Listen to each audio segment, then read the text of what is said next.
Membaca survei-survei Pilpres 2024, siapa pemenangnya? Ketua Front Pembangunan Persatuan Rakyat FPPR, Yudi Syamhudi Suyuti menganalisa hasil sebagian besar lembaga riset atau lembaga survei yang telah beberapa kali merilis hasil surveinya terkait dengan pemilihan presiden Pilpres 2024. Yudi menganalisanya, sebab seringkali dihadirkan dalam berbagai seminar atau forum-forum diskusi akademik. Namun saya, menanggapi hanya membatasi dari beberapa lembaga survei yang paling terakhir yang dilakukan oleh Lembaga Indikator Politik Indonesia, Litbang Kompas, Roy Morgan Poll dan Poltreking, ujar Yudi dalam keterangannya, Senin, 18/12. Selain itu, Yudi juga hanya membaca hasil elektabilitasnya saja secara nasional. Hal ini, karena untuk membaca kemana arah paling memungkinkan, paslon yang akan menang di Pilpres 2024. Sehingga di Pilpres mendatang, pemilih mampu membuat pertimbangan atau setidaknya dapat meraba kemungkinan-kemungkinan situasi politik ke depan, lanjut anggota Partai Persatuan Pembangunan PPP ini. Yudi membaca itu melalui pendekatan sosiologi matematik. Menurutnya, hal ini merupakan cara pendekatan seperti yang ditemukan oleh Nicholas Rashevsky atau Anatol Rapoport pada 1940-an. Di mana, ungkap Yudi, kedua peneliti tersebut berhasil menemukan formula. Jika A terhubung ke B dan C, maka ada kemungkinan lebih besar bahwa B dan C terhubung sama lain, menurut Yudi. Selain itu pendekatan sosiologi matematik, juga pernah digunakan ahli matematika, Frank Harari, yang berhasil menyelidiki perselisihan antar manusia. Di mana melalui teori grafik, Harari menemukan adanya jaringan positif dan negatif yang saling terikat seimbang, dengan hasil penemuan teodrama yang sangat terkenal, yaitu prinsip psikologis yang menyatakan, musuh temanku adalah musuhku, katanya. Penemuan ini, ungkap Yudi, terkonstruksi dari dua subjaringan sedemikian rupa, sehingga masing-masing mempunyai ikatan positif di antara simpul-simpulnya dan yang ada hanya ikatan negatif dari sub-sub yang berbeda. Gambaran di sini adalah terbentuknya sistem sosial yang terbagi menjadi dua. Prinsip psikologis yang telah diselidiki secara matematis tersebut menyerupai pemikiran filsafat kuno, musuh dari musuhku adalah temanku, katanya. Namun bacaan yang Yudi lakukan adalah bacaan dalam konteks perlombaan atau pertandingan politik Pilpres 2024. Bukan bacaan tentang konflik sosial atau membaca tentang kondisi permusuhan. Sehingga pembacaan ini adalah bentuk pembacaan tentang pertandingan politik demokratik di Indonesia yang dapat dijadikan pertimbangan oleh masyarakat pemilih. Siapa paslon capres-cawapres mana yang paling berpeluang memenangkan Pilpres 2024. Sehingga lebih tepat dibaca dengan cara membaca, lawannya temanku adalah lawanku.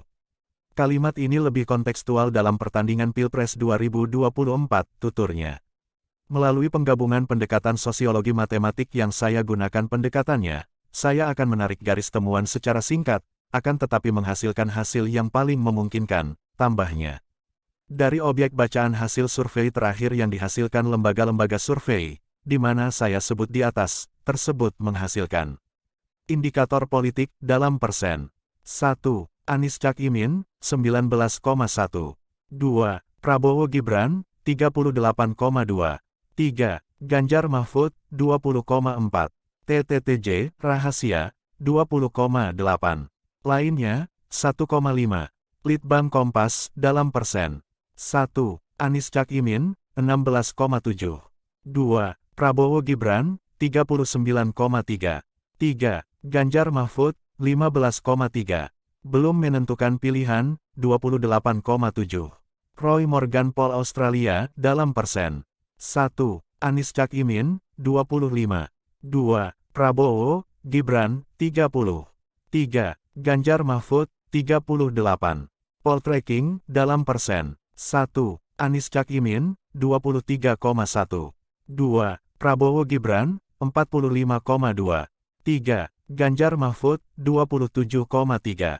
Dari keempat lembaga riset atau lembaga survei yang melakukan survei terakhir dengan hasil di bulan Desember tahun 2023, berdasarkan pendekatan sosiologi matematik yang menjadi basis pembacaan saya, akan menghasilkan kesimpulan, jelasnya. Menurut Yudi, dari survei di atas, besar kemungkinan Pilpres akan terjadi pada dua putaran, karena meski dari sebagian besar hasil survei, Prabowo Gibran unggul di tingkat atas dalam elektabilitasnya, namun posisi Prabowo Gibran tidak mampu mencapai 50% lebih. Justru dari kekuatan yang didapatnya saat ini, bukan tidak mungkin posisi Prabowo Gibran akan menurun. Dan sangat dimungkinkan, pada putaran kedua, paslon Prabowo Gibran kemungkinan besar kalah, lanjut Yudi. Hal ini mengacu pada teori grafik Frank Harari dengan teodramanya, bahwa kedua paslon Anies Cak Imin dan Ganjar Mahfud berpotensi menyatu dengan prinsip psikologis, lawannya temanku adalah lawanku.